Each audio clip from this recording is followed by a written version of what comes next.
Okay, I am not a mechanic, but I was tired of getting stood up by mechanics and having the local retail shops when they charge $500 to $800 to change an O2 sensor. Got it tested at AutoZone and determined it was this right here, the Upsteam O2 sensor on a 2016 Nissan Altima 4-cylinder. And they wanted quite a bit of money at the auto parts store on this right here. I actually was able to pick it up on Amazon. You can kind of see what's going on here. There's the number.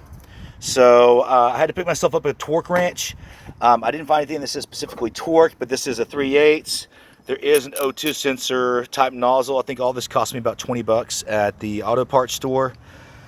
This right here is what the Upsteam looks like. It was like $100 and something on Amazon. So taking this off, this is I believe the air cabin filter, the filter for my car, and this piece was in the way right here, screwed on, and I'll back up so you can kind of see that. It actually came off with a screw that goes under here, under the clip for the hood, and then a screw over here. I have those lined up one by one right there. So I removed this to get this out of the way. Pretty simple. It just pops back in. Not much to it. I was kind of surprised. And now I have the O2 sensor right here. This gets really hot. You can kind of see it. If I can put this down here. There it is right there. So pretty simple. It had a little clip right here that went in to the actual part here. Want to remind you, I disconnected my negative battery cable first too, so everything get reset, don't get any arcs.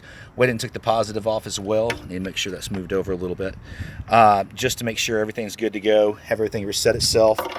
This actually will be stuck up. I depressed that down and it pulled right off. Let me see if this has cooled down a little bit. It's still pretty hot from driving my car. So once you get it broken started, you can kind of get in here and be careful with the metal so you don't cut yourself. And let's see what this looks like. I'm kind of curious. There it is. Wow. So that is pretty freaking terrible.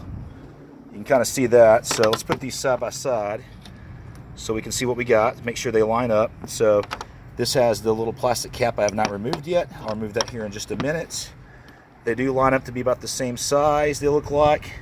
And you can see the difference of why that was out. So pretty terrible. I'm going to go ahead and put this back in. I'll pause the video as I do that. I don't have a stand or anything. Get that screwed back in. I'll put the clip in, see if the service engine light went off, and we'll go from there. So I have started this by hand. I have the new one screwed back in. I'm just going to tighten it up here with the torque wrench. Again, it's got a specific socket for O2 sensors to allow the cord to be in there. These are the torque wrenches. A lot of them at the auto parts places, even Harbor Freight, were pretty expensive. I picked this setup here for about 35 bucks at O'Reilly's. And it's worked great so far. Even works on the battery things. This is a 3/8 torque wrench. Like I said, it fit in here pretty well. Yeah, this is very bad right here. So my car has about 105,000 miles on it. I don't believe it's ever been changed. Make sure that when you're putting the other one in, there's a little plastic cap right here that you pull off that kind of protects the rings and everything. You'll want to pull that off. I'm going to go ahead and tighten it up and plug it in, hook the battery cables back up, and then start the car and we'll see how it sounds. Okay, before I started the car back up, I did do that till snug. I didn't actually put actual torque pounds on it.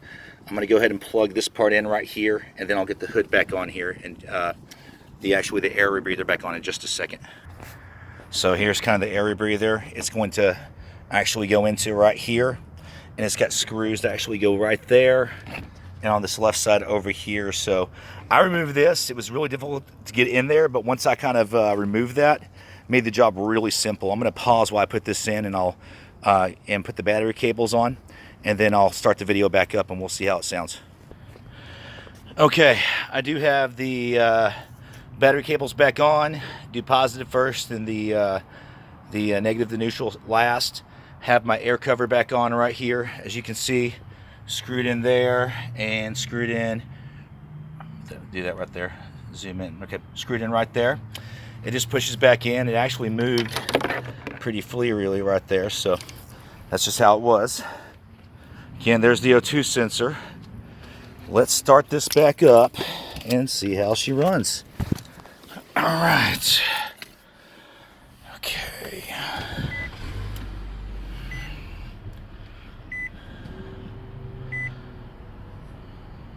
Okay. So I still have the service engine light on. Maybe if I run my powertrain or run a little bit, it'll go off.